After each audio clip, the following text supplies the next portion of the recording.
Değerli izləyicilər, videonu bəyənib kanala abunə olun ki, hər kəs son xəbərlərdən anında məlumatlansın.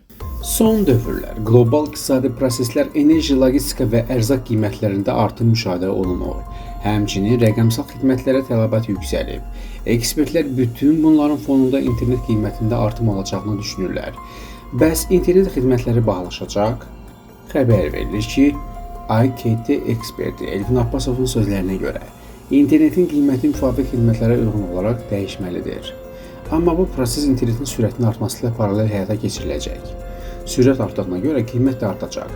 Nəticədə vətəndaş daha yüksək internet əldə edəcək. Qiymətlər tez-tez dəyişmir deyə hər artım böyük görünür. Vətəndaşlar isə internetin təzə ya köhnə qiymətindən asılı olmayaraq sürətin zəif olduğunu bildirirlər. İnternet 18 ya 25 manat olanda da eyni sürətdir, heç bir fərqi yoxdur. Ekspert qeyd edir ki, internetlə bağlı yaranan narazılıq provayderlərin şəxsi problemidir. Bunun ölkəyə verilən internetlə heç bir əlaqəsi yoxdur. Ölkədə internetin keyfiyyətində problem yoxdur.